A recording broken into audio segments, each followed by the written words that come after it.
Permita-me começar citando um poeta chamado T.S. Eliot. Ele foi talvez um dos maiores poetas americanos do século XX, onde escreveu em poesia que o que nós chamamos de princípio é quase sempre o fim, e que fazer um fim é fazer um começo, que o fim é quase sempre de onde nós começamos. Nós, como sociedade, geralmente olhamos para alguns valores, alguns princípios e alguns objetivos como chegar lá. A gente pensa em uma sociedade talvez com mais ou com menos religião, uma sociedade com a imposição de certas visões políticas, de certas percepções acerca dos relacionamentos humanos, e muitas vezes nós damos a esses objetivos um caráter utópico e achamos que o mundo progride sempre quando nós temos a manifestação exata daquilo que é o nosso principal interesse no mundo. Eu venho também desse contexto. Eu sou um pastor protestante e eu por muito tempo acreditei que parte da minha missão no mundo era cristianizar a política. Veja, eu ainda acredito em evangelizar a sociedade, eu sou um pastor, então eu acredito em pregação do evangelho, eu acredito em catequese, em trazer outras pessoas à minha fé. Mas eu acreditei por muito tempo que parte desse meu papel como membro da sociedade era cada vez mais tolher discursos que fossem contrários ao meu. Uma certeza que nós temos é que todo fim de ano teremos celebrações natalinas e com ela vem pelo menos 3 coisas, não é? Certas músicas tocando no shopping, certo show do Roberto Carlos na televisão e o especial de Natal do Porta dos Fundos, que sempre, ano após ano, vem com algo que remexe aí, né, os círculos religiosos com muita raiva, com muita dor, pessoas se sentem extremamente incomodadas com o fato do cristianismo ser zombado, que a palavra correta é essa, ser zombado por um grupo de humor brasileiro. Na primeira vez que o Porta dos Fundos fez o seu famoso especial de Natal, com zombarias das mais variadas com Jesus, que é o meu principal personagem de adoração, eu fiquei indignado, ofendido, machucado. E eu, com um canalzinho no YouTube, convidei as pessoas que participavam a denunciar para o Ministério Público aquilo que estava acontecendo. Muito, muito errado zombarem assim da minha fé. Eu posso me vangloriar de ter derrubado o site do Ministério Público, do tanto de acessos de pessoas denunciando. Bom, o site do Ministério Público caiu, o vídeo do Porta dos Fundos não é? E eu dou graças a Deus por isso hoje, porque eu não podia estar mais errado. Eu acredito plenamente que, como parte de uma sociedade plural, o meu papel com aquilo que me ofende é a crítica. O meu papel diante daquilo que me ofende é a falta de consumo. Eu não participo, eu não vejo, eu falo mal, eu critico, eu digo que isso é ofensivo, e é realmente ofensivo. E eu posso tentar convencer os outros de por que aquilo não deveria existir. Agora, uma coisa é eu acreditar que aquilo não deveria existir, outra coisa é eu tentar convencer os outros a não consumir aquilo e tentar, pelo poder da argumentação, fazer com que aquilo não exista mais. O que eu parei de acreditar é que existe um papel de imposição contra discursos que me machucam, contra discursos que me ofendem. E veja, isso é verdade sobre os discursos contra o cristianismo. Eu creio em uma sociedade onde ateus, onde descrentes, onde pessoas de outras religiões têm a total e absoluta liberdade de não apenas criticar, mas de zombar da minha fé, sem que eles sejam tolhidos por isso no sentido civil. Eu não acredito que deve existir um grupo de burocratas em Brasília tomando decisões sobre discursos de crítica à religião serem exagerados ou não. Claro, se nenhum discurso é um incentivo direto à violência ou uma tentativa de exclusão de direitos civis, todo discurso, por mais ofensivo que seja, pode ser considerado ofensivo e algo deletério ao bem-estar social.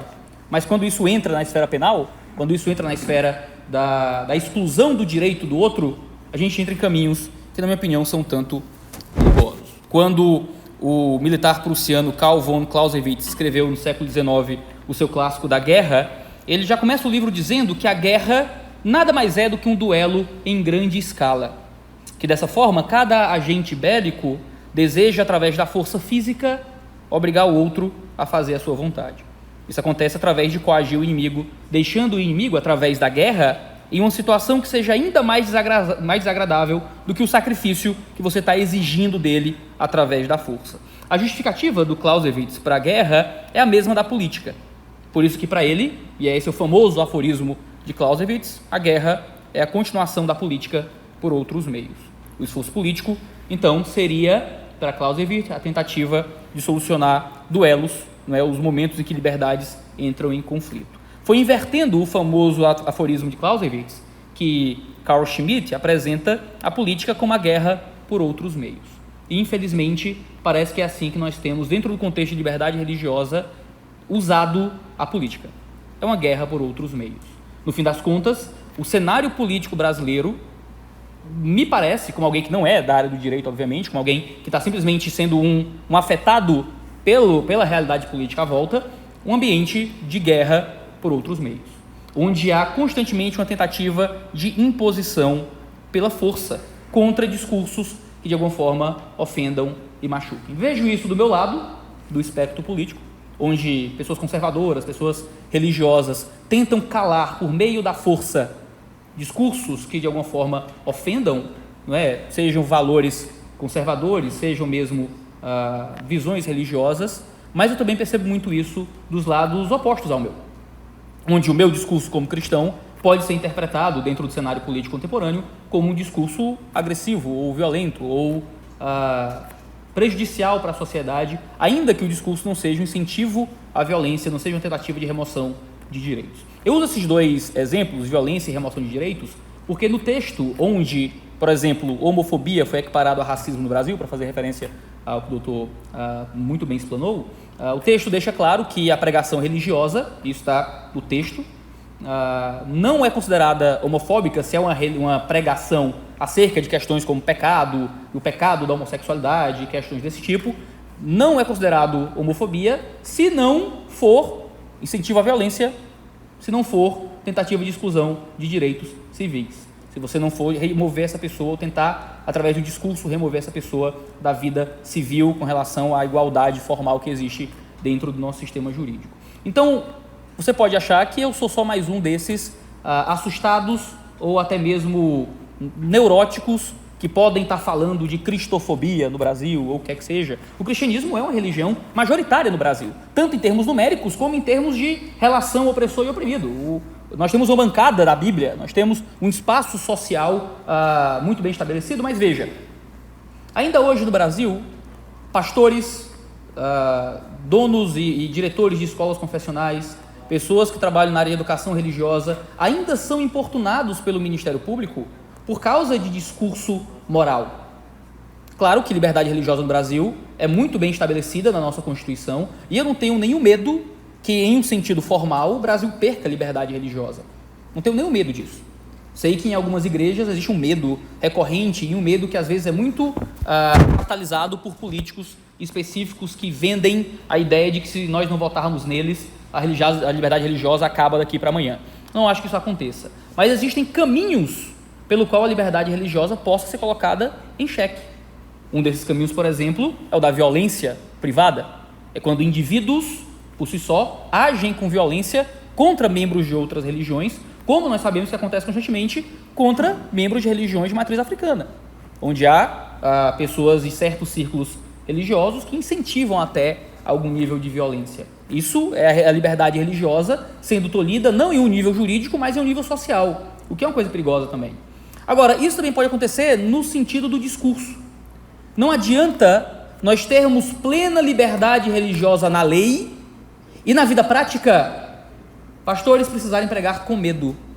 E na vida prática, eu, pastor protestante, ter que impedir que seja gravado a pregação de domingo da minha igreja, dependendo do texto bíblico que eu vou expor. Porque eu não sei até onde a minha liberdade discursiva vai.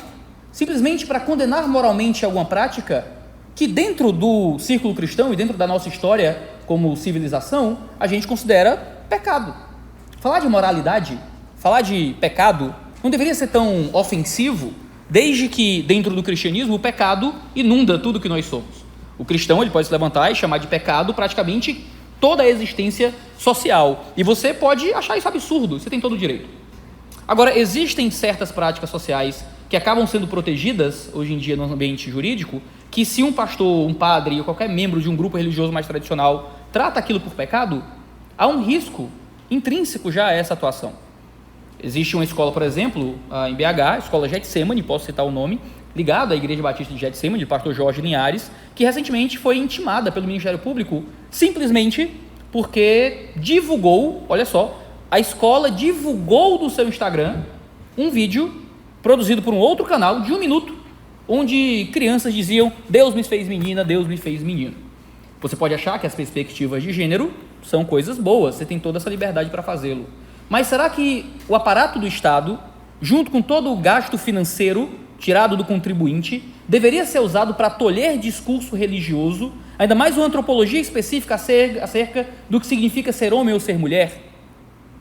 Direitos humanos, está no documento que o Brasil é signatário, que pais escolham o tipo de educação moral que os filhos vão receber. Por que é que a divulgação dessa educação moral se torna algo a ser importunado pelo Ministério Público? Se no fato o que nós temos é nada mais do que liberdade religiosa aparecendo ali, aparecendo no nível do discurso. É muito perigoso que a gente fale de tolher discursos quando esses discursos não são objetivamente perigosos. Claro que um discurso que incentive violência contra qualquer grupo não pode ser permitido, não importa onde aconteça. Pode ser no púlpito de uma igreja, pode ser em um vídeo no YouTube, pode ser em uma conversa privada. Qualquer discurso que seja um incentivo direto à violência é um discurso a ser tolhido. O mandante de um crime não fez nada além de falar e ele é responsabilizado por isso. Qualquer discurso em que eu suba na minha igreja e ordene jovens da minha mocidade a irem em um ambiente de religião afro e criar importunação ao culto é um discurso a ser tolhido, não importa de onde venha. Agora, o juízo moral, considerar um caminho religioso melhor do que o outro, dentro da sua própria manifestação de fé, o simples proselitismo religioso, onde eu, como um cidadão comum, posso tentar convencer outra pessoa a mudar de religião, ou mudar de crença sobre o que quer que seja, tudo isso faz parte da simples vida social. Assim como eu tento convencer outra pessoa sobre o meu time de futebol, tento convencer outra pessoa acerca das eleições, tento convencer outra pessoa se Marvel ou se DC é melhor, se eu quiser tentar convencer outra pessoa de que uma percepção moral, de que um caminho de percepção do transcendente, se eu tento julgar e pensar acerca da vida, nada deveria ser tolhido, novamente, se não for um incentivo direto à violência. Qual é o problema? Nós trocamos esse ambiente de tolher discursos que sejam incentivos direto à violência por discursos que ofendam. E aí a gente tem um problema, porque o incentivo direto à violência é objetivo, a ofensa é subjetivo. Se sentir ofendido é subjetivo. Eu me sinto profundamente ofendido com o especial de Natal do Porto dos Fundos. Mas eu hoje, pelo menos, sou o último a querer que seja o governo a ir lá tirar aquilo do ar. Eu acredito na persuasão, não na imposição. Eu acredito em uma sociedade onde nós podemos conviver com o que é diferente, e liberdade de expressão sempre vai ser liberdade para dizer coisas que possam deixar alguém ofendido. Não que em uma sociedade madura e pessoas educadas estão tentando ofender as outras, mas aí a gente entra na esfera dos bons modos, não na esfera do direito penal. Claro que se minha pregação religiosa ofenda alguém, eu não quero que minha pregação religiosa seja tolhida por isso. Assim como eu não quero que a pregação de um ateu, ou quando Richard Dawkins escreve que o Deus do Antigo Testamento é a coisa mais grotesca que possa existir no mundo, quando Christopher Hitchens escreve que a religião corrompe tudo, e esses livros são produzidos no Brasil e publicados, eu não quero que o governo censure isso, porque ofende a minha fé. O que eu quero, em uma sociedade plenamente plural, é que eu possa dizer o contrário.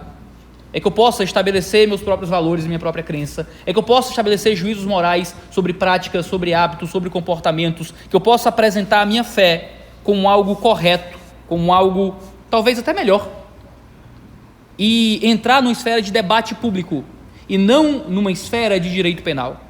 Eu não quero ter que contratar um advogado para tolher, para cuidar e ficar tolhendo o meu próprio discurso. Às vezes eu escrevo coisas, falo coisas no YouTube e eu tenho que mandar para uns amigos do direito, para que eles deem uma olhadinha, para que eles, olha, vê se esse discurso aqui tá ok, se não pode ser mal interpretado. E é muito triste que no caminho da palavra no caminho da palavra, onde pessoas normais, comuns, simples comunicadores que estão simplesmente tentando apresentar ideias e questionar crenças, que a gente tenha medo, fique assustado com a atuação do governo e do Estado e do Ministério Público.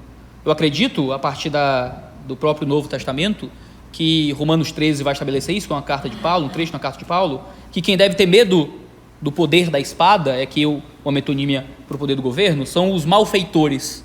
É triste que em um tempo onde nós falamos tanto de liberdade religiosa, benfeitores, pessoas que nunca produziram nenhum mal para a sociedade, pessoas comuns, buscando sua própria liberdade, sua própria felicidade, tentando exercer a sua fé, tenham que se preocupar que pessoas persigam e tolham discursos que são simplesmente questões religiosas da esfera privada ou de manifestações públicas da esfera religiosa das pessoas. Direitos humanos também significa o direito de exercer seus ideais religiosos, mesmo quando esses ideais religiosos incomodam uma ou outra parcela da sociedade. Evangelismo, proselitismo, tudo isso é direito humano também. Liberdade de expressão sempre vai ser liberdade para nós falarmos aquilo que provém do que é mais interior a nós. Quando nós falamos do discurso religioso, de liberdade religiosa, nós estamos falando da liberdade de crença religiosa.